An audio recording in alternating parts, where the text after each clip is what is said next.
Okay, hello everyone. Thanks for coming.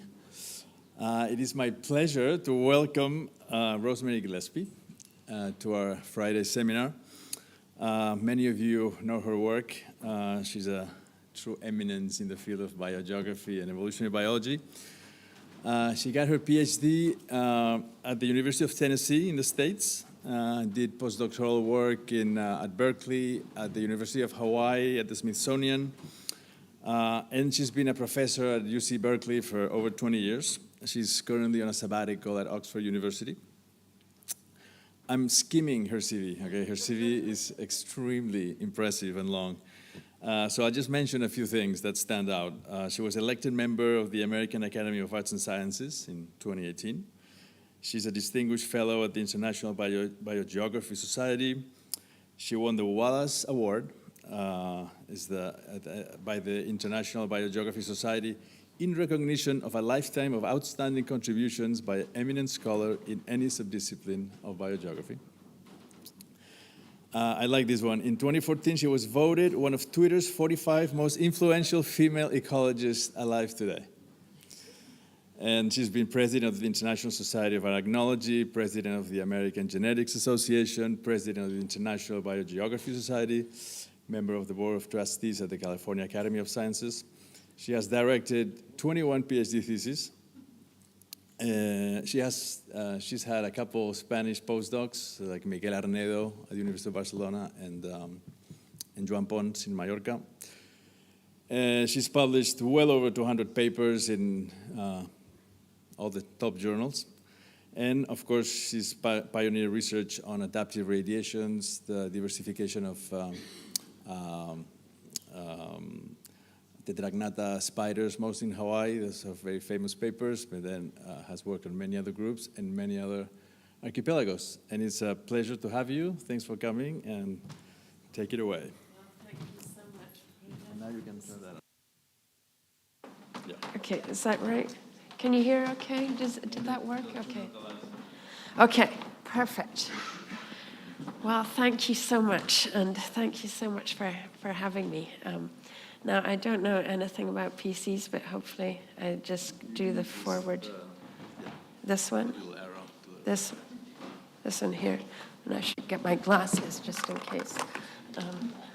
Okay, so yes, what I'm going to talk about today is just kind of a story of adaptive radiation. And so what I want you to kind of think about is, what is adaptive radiation? And I don't know where. So here are just some classic adaptive radiations. And so we think, you know, what do we know about Hawaiian silver swords? Oh, they grow big and some are cushiony, and we know the diversity in all the different microenvironments. The Galapagos finches, we know the different bill shapes with, they've all got, each of these examples has, you know, when we think about what they represent, they all have different kinds of things that come to mind.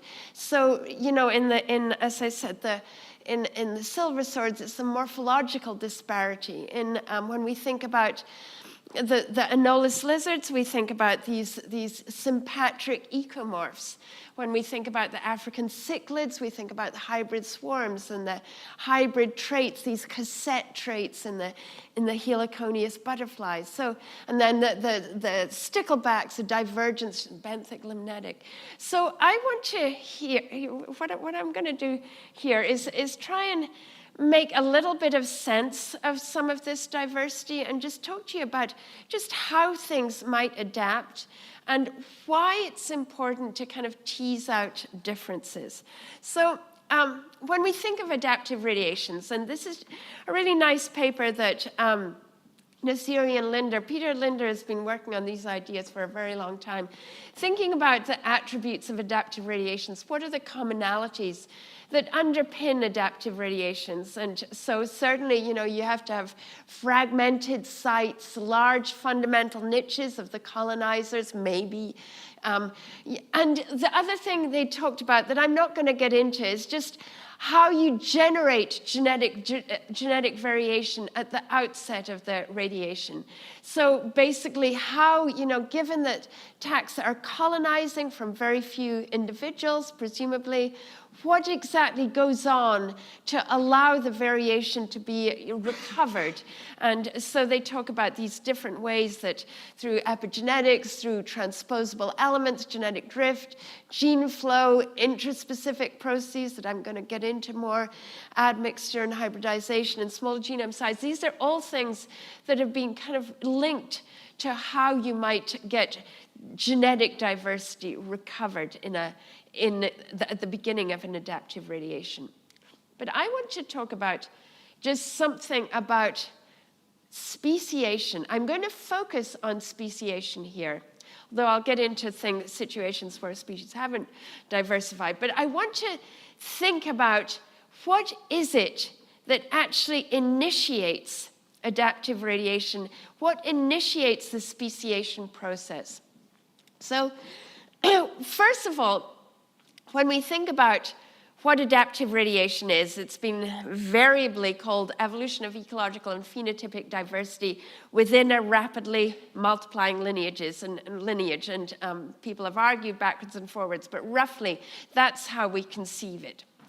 But the big thing is, how does it get started? How does speciation happen? And you can think, well, does it really matter? And I'm going to advocate the importance of actually separating these.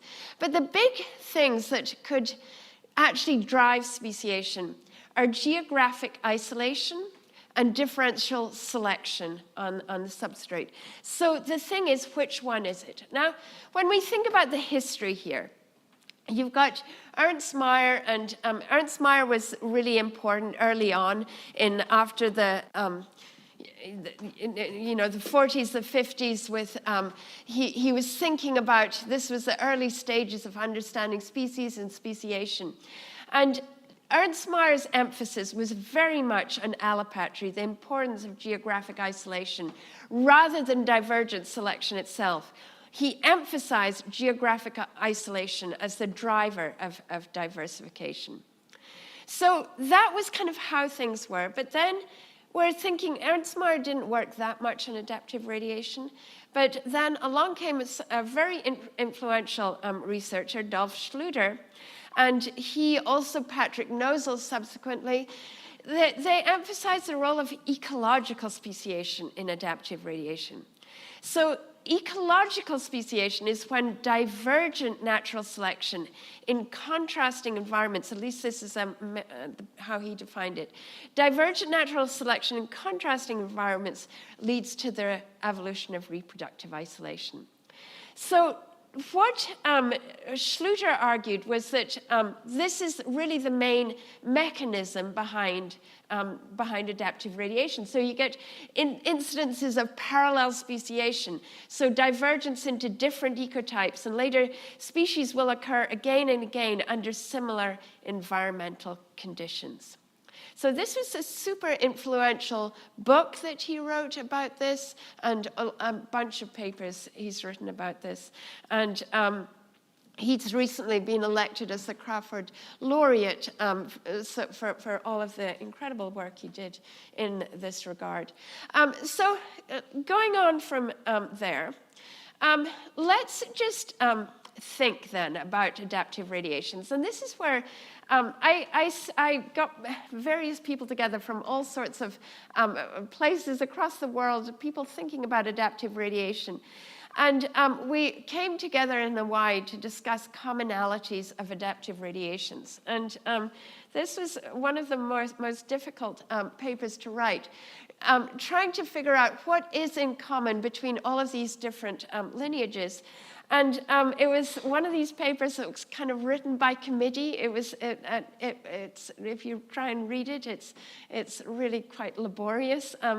So I'm going to try and distill some of the arguments that and how I've been thinking about it since that time. So let's just see what do we think of when we think about adaptive radiation. And some of the things we think about are these repeated evolution of similar forms. So the best, a couple of the best examples. These are ecomorphs of the anolis lizards of the Greater Antilles. They've repeatedly evolved similar ecological forms that co-occur in the same place. So on each of these different islands, you get multiple the representation of each of these different forms. So this is a common thing in adaptive radiation.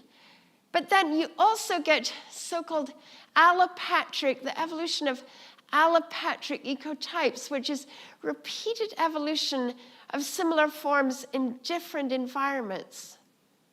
Are these different? Well, I'm gonna talk to you more about this. So the other thing that we think about in adaptive radiation is how species accumulate. And one argument is that they accumulate up to a point, as you can see here, and level off. The other way is that they accumulate and then overshoot and then level off. And people have studied this, especially in bacterial systems. Bacterial systems frequently show this overshoot, and then they kind of calm down. But then in other systems, this is work by Dan Roboski and the anolis lizards, it seems that they just level off. So what is going on? What one do we, what is the real story here? And does it really matter? So the last example I just want to mention here, in terms of things that are underpinning adaptive radiation.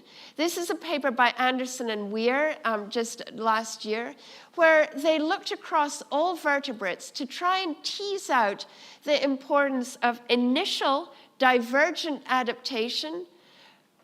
So going into this is kind of classic ecological speciation. How important is that in the adaptive radiation of vertebrates as a whole?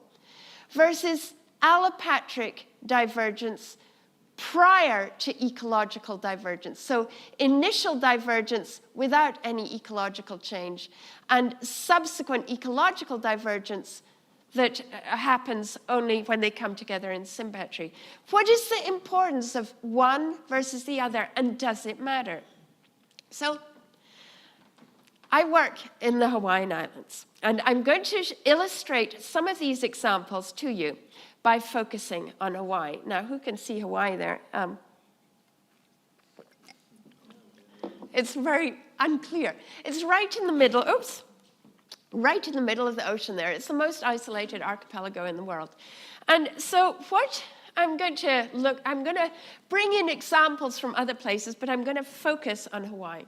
And so if we just think about Hawaii, and I'm going to draw on different adaptive radiations, and I'm going to talk about a number of these groups I'll draw on them. But the important thing here is that radiations are different in the way that they diversify. And what I'm going to highlight throughout is that we need to understand these differences. And if we try and combine them all, we just get noise. Okay, so let's just think about what diversification is. And a big theme of this is understanding assemblages. So I'm going to draw on kind of thinking about what a community is. So there's just to kind of introduce you to what's going on within a community versus between communities, or within assemblages versus between. So here you see examples where no speciation has happened. So this is, for example, the Hawaiian happy face spider, a beautiful example of frequency-dependent selection, where you get apostatic selection. The birds are imposing frequency-dependent selection on these little spiders. So basically what happens is you get a very cryptic form, and that is the most dominant in any population. The idea is that the birds develop a search image for this thing that is very cryptic. So there's selection just to be different from the most cryptic form. So there's selection for diversity within the population. So that's one way that diversity within a species is maintained within that population. So it's selection acting within that community.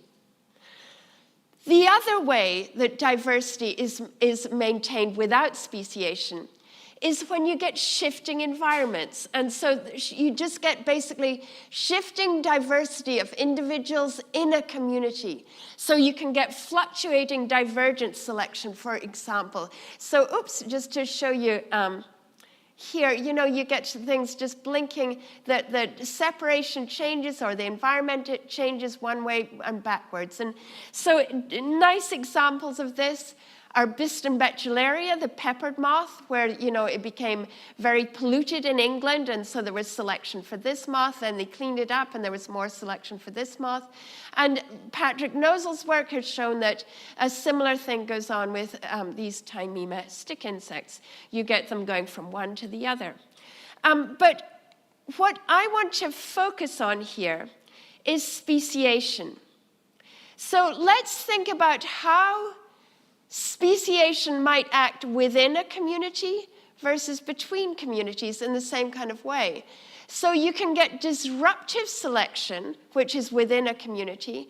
And the best way of doing this is if you get isolation in allopatry, things come back together, and then through interactions within a community, you get divergence. So divergence is caused by the existence of others in that community. So it's within community disruptive selection that is causing this divergence. In contrast, so divergence between species within a community. In contrast, the situation where you get local adaptation, you get divergent selection associated with the environment. In this situation, you get divergence between species associated with different communities. Now, let's just kind of look at this a little bit more closely then. And this is some really nice work by Rebecca Rundell and Trevor Price, where they looked at the different scenarios by which speciation could happen. And so we'll just look at the first, we'll look at the middle one first. It's kind of the situation of non-adaptive radiation. So it's not a very good, way of describing it. But non-adaptive radiation, the idea here is that things diverge in different places, and they do so in, can do so in very small areas, but they don't really adapt. So some beautiful examples of non-adaptive radiation. Salamanders across the coast of California, really nice work by Dave Wake and others, and really nice work on monarch, I was going to say butterflies, monarch birds in the islands of the Solomons. And of course, in Hawaii, you've got these Achatinella snails that they're different colors in all of these different places, but they're ecologically basically the same.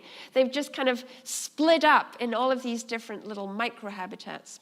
So let's just looking a little bit more closely at Hawaii. And why am I focusing on Hawaii? It's not just that it's supremely isolated, and so everything is so distinct here. There's accordingly so many adaptive radiations. But the other really nice thing about Hawaii is that it has a chronology. And so the island is forming as we speak. Down here, basically lava is brimming up from the bottom of the ocean to form these islands. And so you get the formation of Mauna Loa, Kilauea, they're the youngest volcanoes on Hawaii Island. But as you go, what happens is basically the volcanoes form, and then they get shifted across along the Pacific plate. And so over time, you get this very young island, then older, and oldest. And so basically you've got, 5 million years of evolution here, and this is just starting out. And so in many lineages, at least ones that have been in the islands for a decent length of time, you see this signature. And so just thinking about non-adaptive radiation, this is a really nice non-adaptive radiation. These are liniphiids, they're sheet web spiders. And they've non-adaptively diversified across the Hawaiian chain. And so they basically hopped down from the older islands to the younger over the 5 million year time period. And look at the diversity. So how many species on the oldest island of Kauai? 1, 2, 3, 4, 5, 6. How many on Oahu, which is the next youngest? 1, 2, 3. Then all of Maui Nui, 3. And then just 1 on the Big Island. So you get this steady accumulation of species through time. And so what you see then is just diversity accumulating between biological communities and species divergence basically through isolation. So basically just increasing diversity as you go through time. Now there's other ways that things can diversify. So you can get situations where adaptive and non-adaptive radiation can be mixed. And I'm going to give you just a couple of examples here. So this is work by my student Jessica Garb, who showed that she couldn't initially make sense of this. But what she found was in crab spiders, they've diversified ecologically and on the oldest island of Kauai. So basically, the dark blue is on the island of Kauai. Tremendous ecological divergence here. But what happened then was, so they formed species, and those species simply, they'd done all their ecological stuff, and then they just simply hopped down the island chain. If you look at the top one, it's easiest to see. So you go from blue to yellow, which is Oahu, to Maui, the red, and then to the Big Island. So you get this adaptive radiation with early ecological diversification, and then just simply divergence in allopatry. And this is seen in multiple groups. This is Hawaiian Drosophila. And what you find here is that this is a tree on the right. I just want to show you a couple of things about that. First, that the ecological divergence was basically at the base of the tree, and the big, thick branches there highlight the ecological divergence onto different plant groups. And what's happened, so host plant use generally conserved within lineages once they've established their plant lineage. So once they've got onto their plant, subsequent diversification is mostly associated with dispersal onto new islands. So this is just to kind of illustrate one little branch where you see the closest relatives to each other. They've just, they've hopped onto a new island. And so they've diversified between islands. So that's where you get sister taxa. So you can see these different kinds of situations. But what I want to focus on, and perhaps the most interesting cases of adaptive radiation, is where you get repeated events of adaptive radiation. And this is what we're going to focus on, because this is kind of the situation where it gets the most airplay. You just hear most about this. And so I'm going to focus also, I'll draw on other examples, but I'm going to focus on long-jawed spiders, because I actually did my PhD on the behavioral ecology of long-jawed spiders at the University of Tennessee. I was a behavioral ecologist, then went to Hawaii and just transformed because I had to into an evolutionary biologist, just because, these spiders, I should say, the long-jawed spiders, you find them the world over. If you went out here, you'd find them all along the creeks. The diversity would be minimal. The ecological disparity would be minimal. They're overwatered. They're long and skinny. This one's sitting on its web. You can hardly see the web because it's so flimsy. So they're very homogeneous. You get to Hawaii, and they've diversified prolifically. And this was what was so intoxicating, exciting for me when I first got to Hawaii and find this whole unknown diversity. But just what is interesting also about this lineage, they're strictly nocturnal, so they build some of them build webs. There's a whole lineage that has abandoned web building. And so they come out at night. It's really hard to find them in the day. They are almost entirely in the wet forest. So the webs tend to get droopy and wet. They don't seem to use signaling on the silk so much. They do seem to use chemicals, and we'll come to that in a bit. Their mating behavior, I mean, I think some of you may have heard black widow mating behavior, you know, how they court and then the female eats the male, and all of this kind of stuff. But tetragnatha have a different kind of strategy. It's still kind of extreme for spiders. What they actually, you know, they mate just by, you can shake them in a vial together and they'll mate. They run at each other with their jaws and fangs wide open. And this is a male on the top. The male has this little tooth. And so when they run at each other, the female's fangs get stuck over that little tooth, and so he locks his fangs over hers, and so they get stuck in place, and that's how they mate. Anyway, it's just knowing their biology is important to just kind of understand the diversification of the group. But so just to get back to how diversity has happened. So these things have diversified going across the Hawaiian Islands, going from Kauai, and they've hopped down the island chain just like many other groups. But what I want to emphasize here is that the groups have done it differently.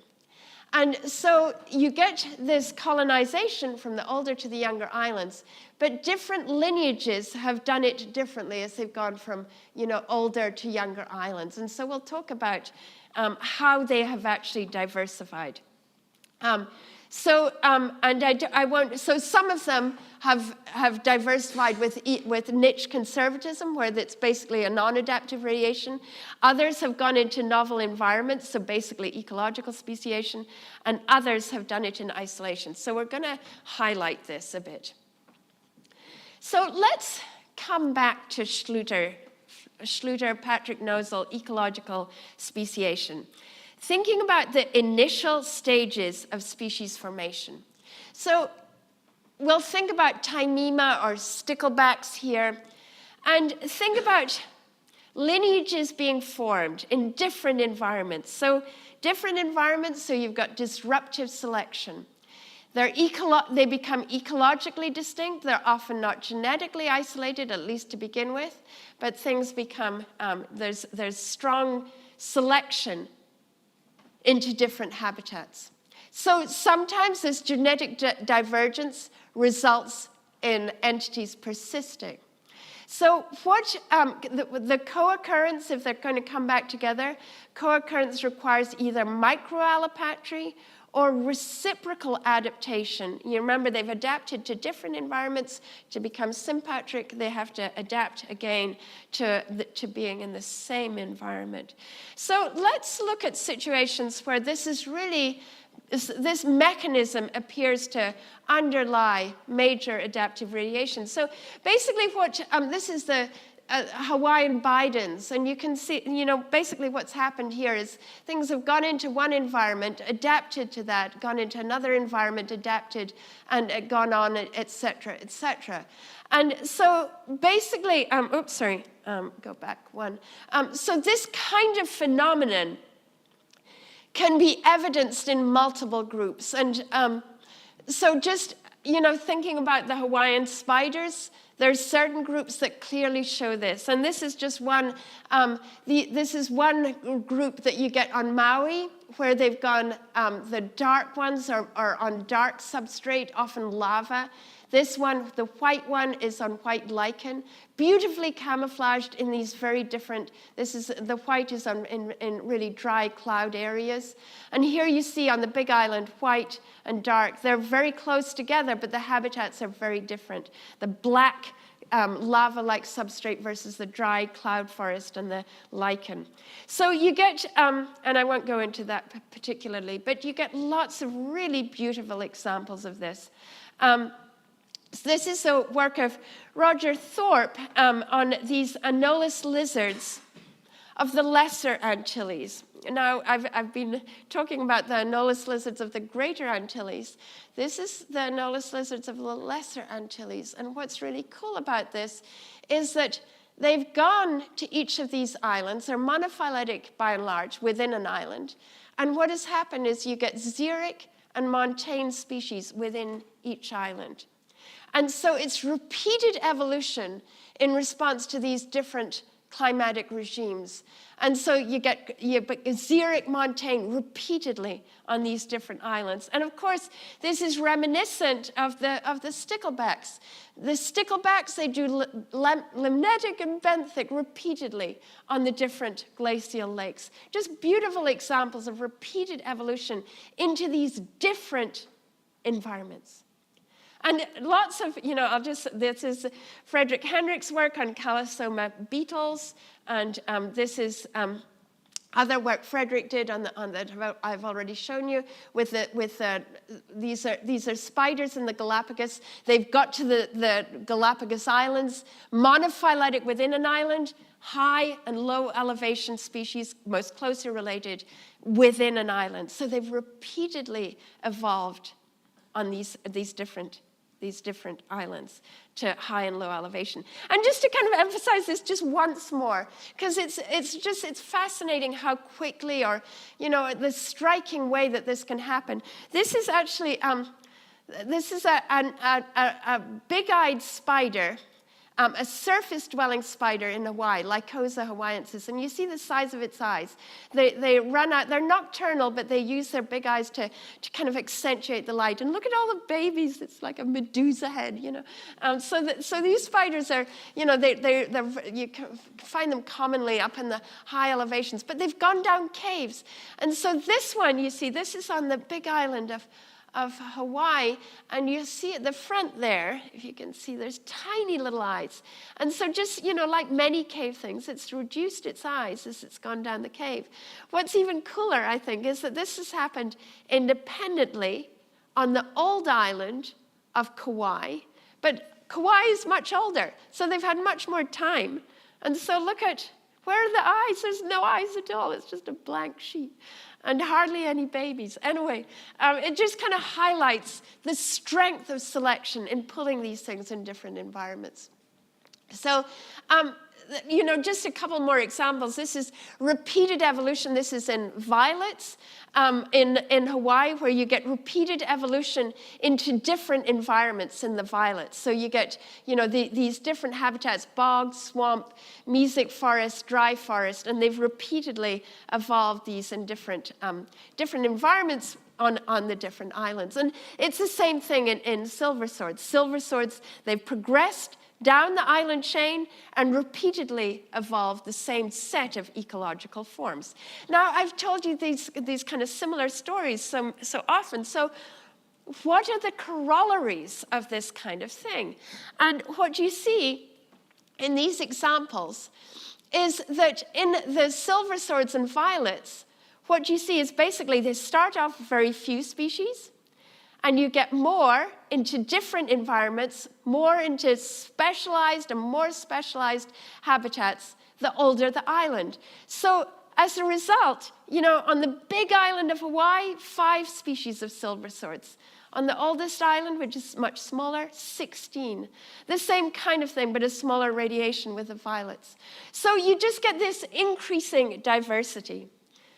Just because they're becoming more and more specialized to more different, smaller environments. And so what we're seeing here is that diversity is accumulating in these groups between biological communities.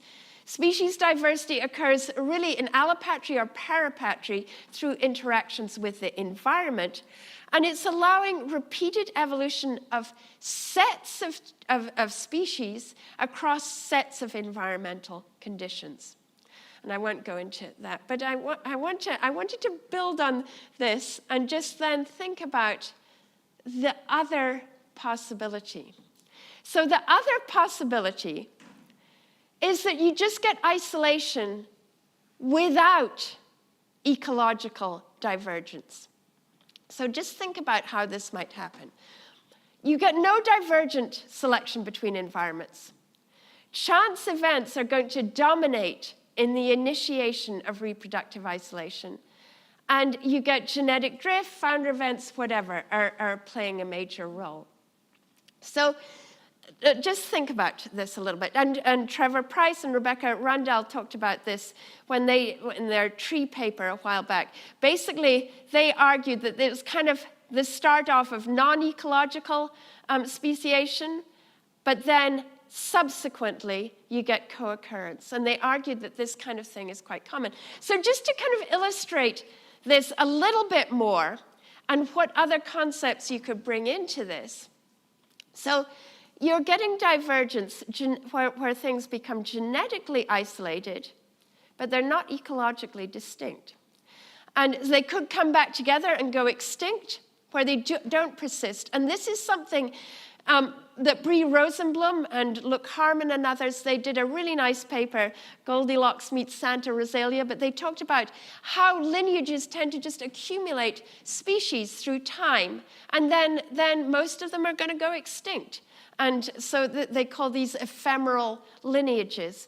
And James Rosendell, I'm not going to go into this, but basically he argued that this is kind of the default, that things are diversifying the whole time. So basically, speciation occurs in allopatry under restricted gene flow, but you're getting, as you get things colonizing just sporadically from one to the other, you can get kind of landslide cascade effects, just purely because of this stochastic dispersal. And what he argued in this, he argued for neutral speciation, similar to what Bree and Luke were talking about. But he also argued that, or raised the idea as to whether diversification and adaptation into niches is the effect of speciation and rapid radiation rather than the cause. So this is basically what we're talking about here. So basically, if things can persist, they come back together, they have the opportunity to interact, and so then you can get character displacement. So what I want to do is think, does this actually happen? So do you get differentiation happening like this? And so let's come back to the Anderson and Weir paper. So remember, they analyzed these vertebrates, and they looked at whether most vertebrates had diverged through ecological speciation, so divergence in different environments, or was the initial divergence geographic with subsequent ecological divergence in sympatry? And what they showed was an overwhelming preponderance of this kind of pattern. They diverged in isolation, and the ecological shifts came when they came back together. And this is also, there's a paper by James Stroud and Jonathan Lossos, where this is resource use along the x-axis, and they just showed that when things diverge initially in isolation, they're very similar ecologically, but it's when they come back together that they diverge in resource use. So coming back to Hawaii, as I said, most things have diverged. This is the spiders here. This is just looking at their environments across the entire radiation, and they're stuck in a tiny little part of ecological environmental space. So they diversify in the wet forest. So they're just stuck in this one environment. So how do they diversify? So what I want to just kind of lead you through just briefly is patterns of diversification. The most work I've done is on this group here. They're the spiny leg ones. Remember I said they diverged into two major groups, the spiny legs and the web spinners. And so in the spiny legs, they've hopped down the island chain, and they've formed what I've called ecomorphs. So you get a big brown one, a green one, a little brown one on Kauai, a maroon, green, big brown, little brown on Oahu. And we won't go into the details, but basically what has happened here is you've got, they're monophyletic within an island, but what you find is that they've diversified between, they've repeatedly formed the same ecological forms. They repeatedly formed, maroon, green, big brown, little brown on the different islands. So we wanted to see, remember we've got the chronology here, and so we can actually see how things play out through time. And so my student, Darko Gutaris, became interested in just how this has happened. So here you see 3 green ones. And you say, well, these 3 green ones, how did they diverge? They're on the second youngest island. And they actually all co-occur on East Maui. And so what's going on here? So this is what we knew. They had parapatric distributions, these same green ones, across this one volcano. So what in the world is going on? And I'm not going to go into this in any kind of detail. I don't have time for that. But I want to just highlight what has happened. And what he showed, this was, he was just using exon capture to try and get a more nuanced understanding. And what you find is that they fall into very discrete, isolated packages in terms of their genetic structure. So you've got, you see here, these are the different volcano of East Maui, or Haleakala, West Maui, Lanai, and this is, these are 1, 2, 3, these are all on East Maui. So what seems to have happened, I mean, this is the distribution of all of them across the different volcanoes. So here you see the different volcanoes shown. So Lanai, West Maui, this is East Maui, and again, all of these ones on East Maui. And then the Big Island has Brevignatha. So what has happened here? So Lanai pops out there. Where is its closest relative? So you've got Lanai there. You've got the Big Island there. And what's interesting is that the Big Island, Brevignatha, it's most closely related to Brevignatha on Haleakala, on the East Maui. And then you go to Macrocantha, it's on Lanai, and it's just jumped over to East Maui. So you get the 3 species on East Maui, all with their closest relatives on another volcano. So clearly there's a lot of allopatry here. And so what Darko showed also in his work was it's not just these 3 taxa. There's others that are kind of interdigitated across this volcano. So what seems to be going on is that you've got allopatry on another volcano or whatever. That gives genetic isolation. Then they come back together. They're adapted to the same environment, so easy enough for them to come together. That gives the opportunity for interaction, and then you get ecological divergence. Presumably most of them go extinct, but ecological divergence is necessary to allow co-occurrence. So how is reproductive isolation achieved? Then we come back to, this is, I said, these spiders, they don't seem to vibrate. They're all nocturnal.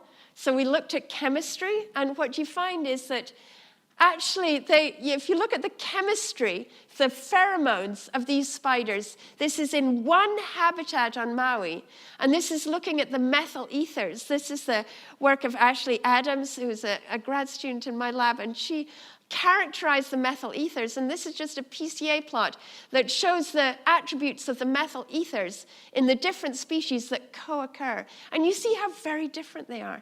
And so it seems that that's the isolation allows divergence in these chemicals, and then they're coming back together. And so what are the other signatures? And this is where it gets kind of interesting, is that it's in these groups where you get, this is, the big brown one, the maroon one, the green, and the little brown. So these ones are all, on the older islands, and these ones, big brown, maroon, again, green, and little brown on the younger. And so what's interesting here, each island has a similar set of species that exploit a specific niche within a habitat in which they all co-occur. And so this is Ariamnes. I'm just going to say that the same thing happens in these.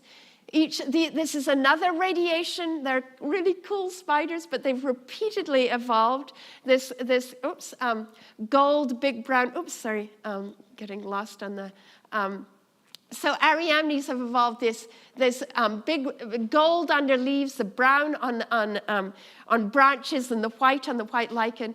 Each island has a similar set of species that exploit a specific niche within a habitat within which they all co-occur. And so finally, there's the web-spinning spiders. They've done just exactly the same. So here again, you get they're related within islands, but they look similar between islands. So you get this repeated evolution again. And again, each island has a similar set of species, exploit a specific habitat, specific niche within a habitat within which they all co-occur. And so before I get very tedious, what are the commonalities here? So what you find is that, yes, you get ecomorphs in these ones, unlike the others where they diverge into kind of ecotypes. Here, what seems to happen is you get colonization of a new environment. So they colonize a new environment, the big island, and then they just pile up.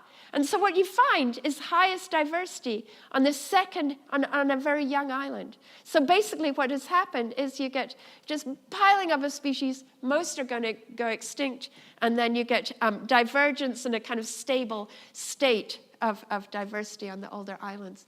So these are kind of the corollaries of this situation, where you get this geographic speciation. Diversity is accumulating within a community. Species divergence is largely through interactions with close relatives, and you get repeated evolution of sets of interacting species within the same environment. Also, you get this kind of overshoot phenomenon, but then they quickly reach equilibrium.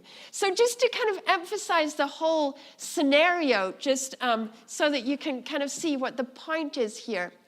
So you've got these two scenarios, ecological speciation, where you've got species divergence. It's largely through interactions with the environment, whereas when geographic isolation, the species divergence, the ecological divergence, is through interactions with close relatives. So just to highlight this,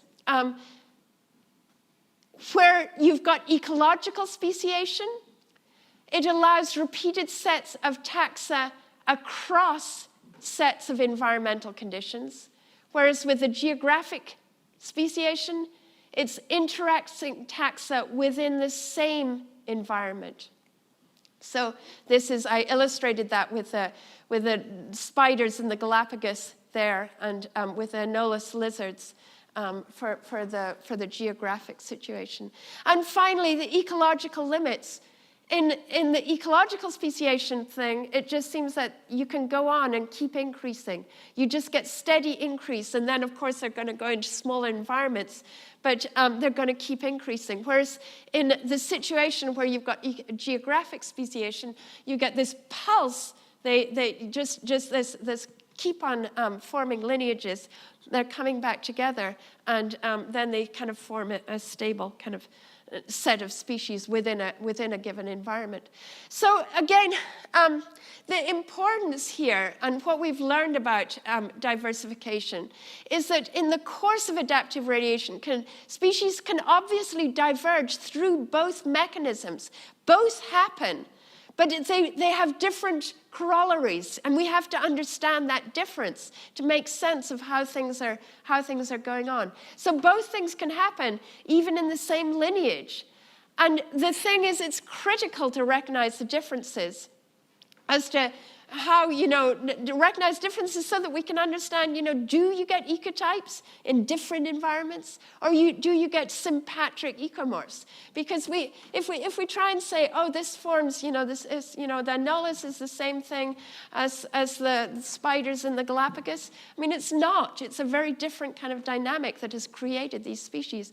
And we've got to understand these differences to make sense of the dynamic and how they accumulate. Is there an overshoot? And, no, there's no overshoot. I've overheard, people discussing this. Oh, I don't think there's any overshoot. But the thing is, you've got to understand how speciation is happening to say whether there is or isn't. So that's all I want to, that's the main point of what I wanted to say. I should just emphasize, the last slide I'm going to just show you here is we're looking at communities overall. So trying to understand the community context of adaptive radiation in Hawaii, and we're building on this at the moment and trying to understand signatures of entire communities. You've got this beautiful chronology of islands going from the youngest to the oldest. And so what we're trying to do now is use metabarcoding to understand how entire communities evolve across this geological chronosequence. So basically what we're asking is, how does biodiversity as a whole change through geological time? So can we get emergent signatures from the entire community? And so one of the latest things we're trying to understand is whether we can detect signatures of the health of a given system by simply looking at the attributes of every taxon, every individual in a community. So it's abundance, diversity within a community of different age, and looking at the effect of disturbance. So that's, in a nutshell, what I wanted to tell you today. And I would be delighted to answer any questions. I just wanted to say that this work is done over the years with many different collaborators. And so I mentioned Ashley Adams in particular. Henrik Kranwinkle is pioneering the work with Natalie Graham and Isaac Overcast. And my husband has been with me all the way through this and kind of has listened to all of these arguments as I develop harebrained ideas as this has gone along. So thank you so much for listening. And yes, just let me know if you have questions. I'd be delighted to answer them. And, Thanks, Rosemary. Does it work? Yes? No? Yes. Any questions? Marta. Thank you, Rosie. That was a great talk. Thank you. I enjoyed it. So I have a general question. So do you think that adaptive radiations, so how relevant are adaptive radiations for the evolution of organisms? How relevant are adaptive radiations? Most diversity is generated through adaptive radiations, or? So my feeling is that much of diversity, adaptive radiations can happen so quickly. And yes, a lot of the species can be ephemeral. They can come back together and just merge into one. But, or they can, a lot of them, they're ephemeral lineages in the first place. But adaptive diversification has really played a key role in many different lineages. And, you just look at horses, for example. People have studied or ruminants in Africa, where you get this huge burst of diversification that's given rise to these major lineages of organisms. And so people have argued that adaptive radiations are really have really been responsible for much of the diversity that we know today. It's a bit hard to say because of the levels of extinction, but I would, my feeling is, when you look at the marsupials in Australia, that was a big radiation of marsupials, and a lot of them have gone extinct, of course, but I think it plays out in the long term. And so I think it allows ecological divergence. It allows, the opportunity for ecological exploration and divergence. And that seems to have been carried through for many lineages so that they can, they persevered on. So I think a lot of the sentiment that kind of getting to what you're, I know that a lot of arguments are that, well, adaptive radiations are just ephemeral in themselves. But I think that kind of argument comes from very clearly there is ephemerality built into the system, in that, if things just kept diversifying, like the cichlids have basically kept diversifying without going extinct, and you get incredibly high diversity there without, well, you know that better than I do. But yes, a lot of them are presumably going to, they are going extinct because of human effects, but a lot of them would have gone extinct. But there's still a kind of fundamental core of diversity that's created by the process. Thank you. That's a long I answer, agree but- with you. Questions?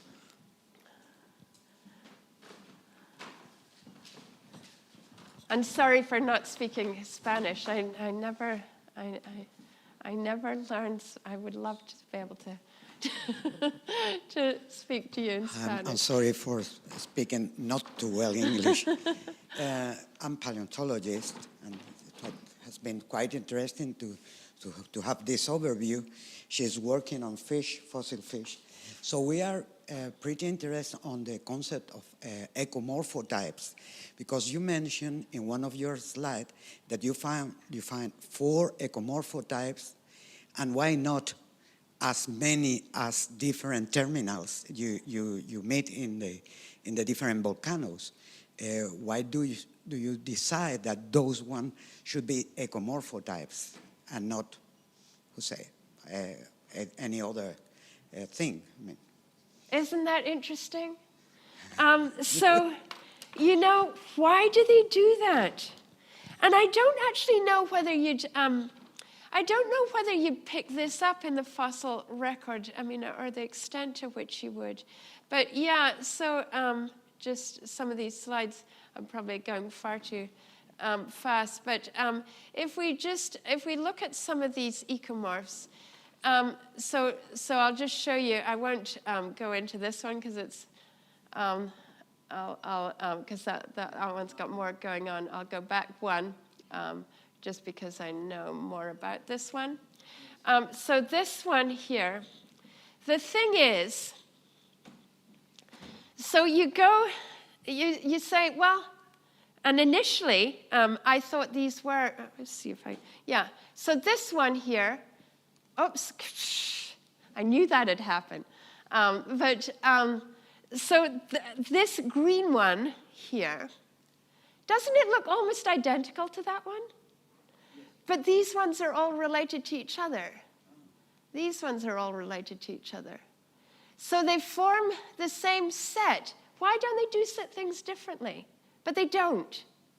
They just evolve the same set. And it's the same thing with anolis lizards of the greater Antilles. They've evolved the same set of ecomorphs. And then, when you go to these Ariamnes, they've formed,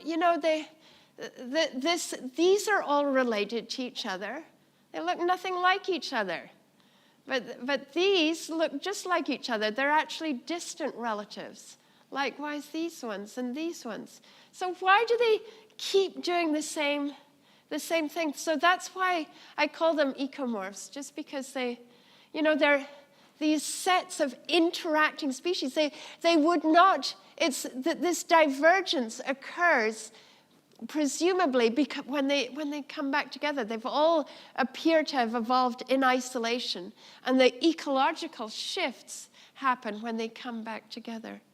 But that was an excellent question, because I'd gone through that far too fast. But why? Why can't they just, why don't you get a purple one? Why don't? But it's the same set of 4. Anyway.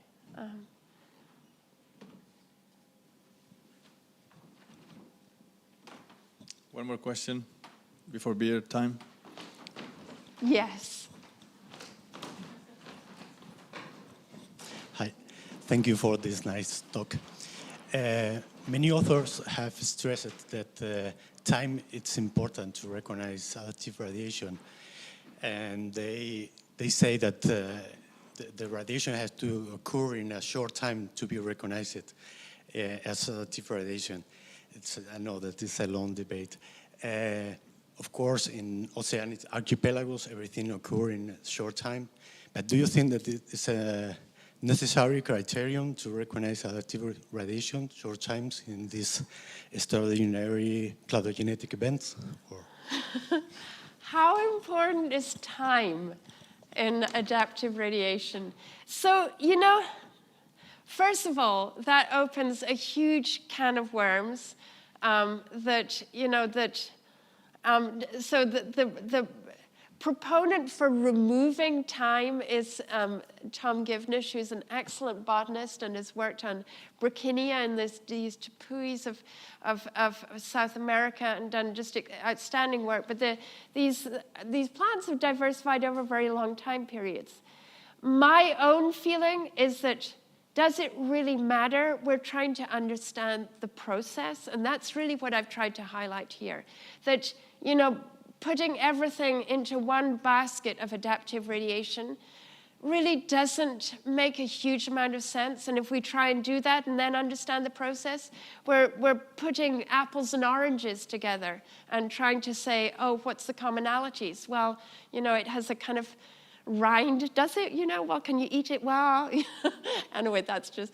But the point is that we need to understand different things that can go on here, and so actually long ago we had this workshop that Jonathan Losos organized in Santa Barbara where we discussed we were going to come up with a definition of adaptive radiation, and the atmosphere in the room got more and more taut as we got into this issue of time. And so it ended with Tom Givnish arguing very eloquently for removing time. But one other person who was actually a paleontologist, and because you need, you know, to understand adaptive radiation through time and where it's happened, you kind of need time in there. And so this one paleontologist said, if time isn't in there, that was the definition. If time isn't in there, I'm out of here. So that was the end of the discussion. We discussed other things. Okay, we're going to take one last question from an online yes. spectator. It's like two related questions. The first is whether interspecific competition for food could increase size differences between species. And if this is the case, to what extent does the intraspecific competition for food reinforce sexual dimorphism within a single species? To what extent does intraspecific competition for food reinforce sexual dimorphism within the species? Ooh, basically, it's a combination between local adaptation and sexual selection. That's a very good question, but I had not thought about that, and it's very unwise to give an answer when you haven't thought of something. I mean, in spiders, the thing about it is it's somewhat different in that, you know, when males become mature, they don't feed. They just kind of wander around, and so they do that because, you know, spiders have a very strong predatory tendency, and if they were, you know, focused on food, they would all, you know, anyway. So the thing is, males in general in spiders tend to stop eating, at least at maturity, and, you know, prior to maturity, it's really hard to say which sex is which. So the bottom line is I don't know the answer to that. And, like on this radiation, are there big differences in sexual dimorphism, for example? Well, there are big, I mean, the males have this tooth, but they don't. But it's the same across all these species? Well, these ones have an even weirder way. They have a bump on the head. I mean, again, the males don't really feed, but the male has a big bump, and the female latches onto that bump when they mate. It's not a loving embrace. She does it with her fangs. Anyway, so certainly there's sexual dimorphism. I don't know how it's related to the niches, but that's one that would be really interesting to think about. And whomever asks the question, I would love to think more about that and address it when I'm not standing here in front of you. Great. Okay. One more question? No. Are you looking at me, Elena? No. Hortal? Over beers. Believe it or not, in Spain, 1 p.m. is beer time. We actually have beers before lunch. So we'll see you all down there at the Chiringuito. Thanks for coming, and thanks, Rosemary. Well, thank you. Thank you so much.